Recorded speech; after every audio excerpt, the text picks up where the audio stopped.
कहते नहीं कि 900 चूहा खाकर बिल्ली चली हज को, यही वाला मामला है। आप मुसलमानों का पहले नरसंहार करवाए मोदी जी के द्वारे, मुसलमानों को प्रताड़ित करवाए मोदी जी के द्वारे। मोदी जी को आपने लाया सेंटर में, मोदी जी को 2014 में लाया, आप ही ने लाया। हर हर मोदी, घर घर मोदी का नारा आप ही ने दिया और आज ही आप मुसलमानों के शुभचिंतक बन रहे हैं। आवश्यकता दे रहे हैं, आपको भागीदारी दे रहे हैं। जो आदमी हर हर मोदी, घर घर मोदी का नारा दे सकता है, वो आदमी कैसे मुसलमानों का शुभचिंतक हो सकता है? इस बार मुसलमान बता देंगे कि भाई प्रशांत किशोर का दोहरा चरित्र क्या है। बिहार को फिर से शराब में धकेलना चाहते हैं, फिर से माँ और बहनों का घर उजाड़ना चाहते हैं। जिसका बाप रात में पिएगा उसका बेटा रात में पढ़ेगा कैसे? जब उसका बाप पिएगा तो उसका बेटा आगे बढ़ेगा कैसे? वो तो कहीं ना कहीं घर के गृह युद्ध में रह जाएगा, उसका बेटा पढ़ ही नहीं पाएगा, उसका बाप पिएगा। तो आपकी मानसिकता इसी से समझा जा सकता है। बिहार की 4 सीटों पे उपचुनाव हो चुके हैं। 23 नवंबर को जो है नतीजे आएंगे।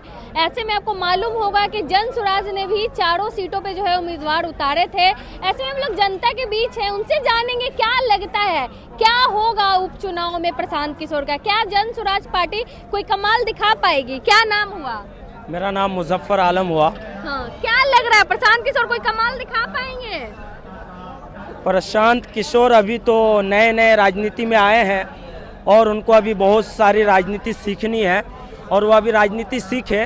कहते हैं पहला चुनाव जो है दूसरों को जिताने के लिए होता है, दूसरा चुनाव हारने के लिए होता है, तीसरा जीतने के लिए होता है। तो अभी उनका ये पहला चुनाव है और पहला चुनाव में वो किसी और को कहना कहीं जिताना चाह रहे हैं और वो सबसे आया है, सबको पता है वो किसको जिताना चाह रहे हैं और किसके लिए वो आए हैं और किसकी मदद करने के लिए वो आए हैं। किसके लिए आए हैं? क्या जी, लगता है? ये सबको पता है। ये बीजेपी को फायदा पहुंचाने के लिए आए हैं और बीजेपी की मदद करने के लिए आए हैं। कुछ मुसलमानों का वोट, कुछ यादवों का वोट, कुछ सरवनों का वोट और कुछ जो है फॉरवर्ड का वोट काट कर जो है हम बीजेपी को मजबूत करें। कहीं ना कहीं बीजेपी इनको फंडिंग कर रही है ताकि बीजेपी इनको फंडिंग करे और ये सेकुलर नाम निहाज सेकुलरिज्म के नाम पर कहीं ना कहीं सेकुलर वोट को सांध कर बीजेपी को मजबूत बनाए। हाँ। यही इनका काम है, यही इनका दोहरा चरित्र है। क्यों नाराज हैं आप लोग? वो तो मुसलमान लोग को जो है बोलते हैं टिकट देंगे, राजद जो है झंडा ढोवाती थी, दरी बिछवाती थी, हम उनको अब जो उनकी भागीदारी है उस हिसाब से हिस्सेदारी देंगे। आप लोग को तो जाना चाहिए। बताइए, अब वो कहना कहीं कहते नहीं कि 900 चूहा खाकर बिल्ली चली हज को, यही वाला मामला है। आप मुसलमानों का पहले नरसंहार करवाए मोदी जी के द्वारे, मुसलमानों को प्रताड़ित करवाए मोदी जी के द्वारे। मोदी जी को आपने लाया सेंटर में, मोदी जी को 2014 में लाया, आप ही ने लाया। हर हर मोदी, घर घर मोदी का नारा आप ही ने दिया और आज ही आप मुसलमानों के शुभचिंतक बन रहे हैं। क्या उस दिन भूल गए थे कि 2002 में मुसलमानों का नरसंहार किसी ने किया तो वो मोदी है और मोदी को आपने गद्दा पे बिठाया? क्या आप भूल गए थे कि 2002 में मुसलमानों का काम अगर किसी ने किया वो मोदी ने किया और मोदी जिसने काम कराया उसी को आप गद्दी पर बैठवाए और उसी आज वही जो है मुसलमानों का खैर ख्वाह और शुभचिंतक बनते नजर आ रहे हैं। मुसलमान सब चीज को समझते हैं, मुसलमान आप नादा नहीं है, मुसलमान कहीं ना कहीं बेदार हो चुके हैं, मुसलमान जाग चुके हैं और ऐसे दोहरा चरित्र को अच्छे तरह से पहचानते हैं। और इस बार मुसलमान बता देंगे कि भाई प्रशांत किशोर का दोहरा चरित्र क्या है। 2002 के दंगों में जो नरसंहार करवाया मोदी जी ने, उसी को आपने 2014 में गद्दा पर बैठाया और हर हर मोदी, घर घर मोदी का नारा दिया और आप अभी मुसलमानों के खैरख्वाह बने नजर आते हैं। मुसलमान अब बहलावे और फुसलावे में नहीं आने वाले हैं, मुसलमान अब समझ चुके हैं और मुसलमान बेलागंज में कहीं ना कहीं करारा जवाब देंगे प्रशांत किशोर को और अमजद खान को। वहाँ से बेलागंज में उनके कैंडिडेट हैं। हाँ, लेकिन माहौल ऐसा दिखाया जा रहा है कि जीत रहे हैं बेलागंज। वो माहौल तो कहीं ना कहीं दिखाया ही जाएगा, पैसे के जोर पे माहौल बनता है।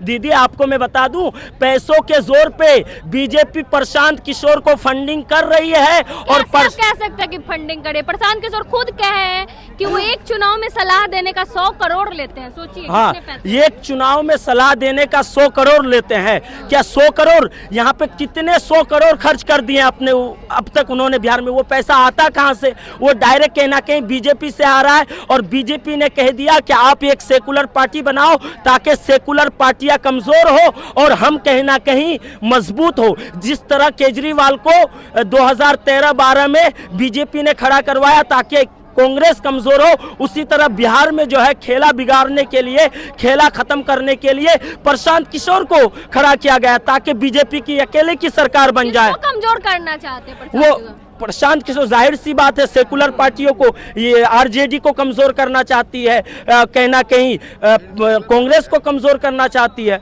हाँ। जनसुराज, और जनसुराज की मानसिकता आप इसी बात से समझ सकते हैं। जो जनसुराज कह रही है कि हम अगर मेरी सरकार बिहार में बनी तो दोबारा शराब चालू करवाएंगे। मुझे बताइए, आपको बिहार में रेवेन्यू जनरेट करने के लिए बस शराब ही मिला?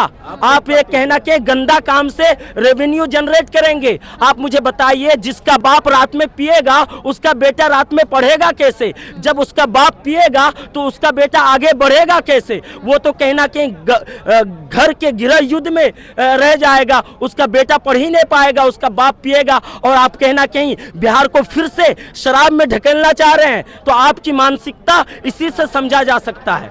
15 मिनट में शराबबंदी खत्म कर देंगे। 15 मिनट में वो तो बोल दिए हैं कि भाई हम दोबारा शराब चालू करवाएंगे, वो खत्म करने की बात नहीं बोले हैं। वही शराबबंदी खत्म करके अब शराब चालू करवा देंगे उनके कहने। हाँ, तो वही तो भाई कह रहा हूँ, कहना चाह रहे कि वो जो पैसे आएंगे, रेवेन्यू जनरेट होगी, शिक्षा पे ध्यान देंगे। अब रेवेन्यू जनरेट करने के लिए आपको शराब ही मिला? मैं तो कह रहा हूँ रेवेन्यू जनरेट करना है तो आप फैक्ट्रीज लगाइए, उद्योग लगाइए, उसके बाद जाकर बड़ी बड़ी फैक्ट्री डालेंगे तो उससे खुद ब खुद जो है रेवेन्यू जनरेट होगा। वो भी करेंगे, बोल रहे हैं जो पलायन कर चुके हैं उनको बुला बुला कर बिहार रोजगार देंगे जब उनकी सरकार आएगी। तो उनकी सरकार आएगी तो मैं तो कह रहा हूँ ना कि वो देंगे, अच्छी बात है, लेकिन शराब एक गंदी चीज को दोबारा क्यों वो चालू करवाना चाहते हैं? और कहना कहीं बिहार को फिर से शराब में धकेलना चाहते हैं, फिर से माँ और बहनों का घर उजाड़ना चाहते हैं। बताएं आपको शराब की वजह से कितनी माँ बहनें बेघर हुई हैं और कितनी बहनों को जो है कहीं ना कहीं गृह युद्ध झेलना पड़ता है शराब की वजह से। फिर से उसी शराब को अगर वो चालू करवाएंगे तो फिर हमारी बहनों को, हमारी माओ को फिर गृह युद्ध कहना के झेलना पड़ेगा। कहना के बिहार को वो गृह युद्ध में झोंकना चाहते हैं, इसी वजह से शराब को दोबारा चालू करवाना चाहते हैं। तो मुसलमान लोग नहीं है जनसुराज के साथ? बिल्कुल नहीं है। मुसलमान जो है कहीं ना कहीं समझ चुके हैं उनकी रणनीति को और उनके कहीं ना कहीं ढोंग को। वो मुसलमान जानते हैं कि ये कहीं ना कहीं बीजेपी को फायदा पहुंचाने के लिए आया है, इसीलिए अब मुसलमानों को उनकी तरफ ध्यान देने की कोई आवश्यकता नहीं। दे रहे हैं आपको, भागीदारी दे रहे हैं। अरे भाई, वो दिखावे के लिए कुछ भी करता है। हाथी के दांत खाने के कुछ और होते हैं, दिखाने के कुछ और होते हैं। जो आदमी हर हर मोदी, घर घर मोदी का नारा दे सकता है, वो आदमी कैसे मुसलमानों का शुभचिंतक हो सकता है?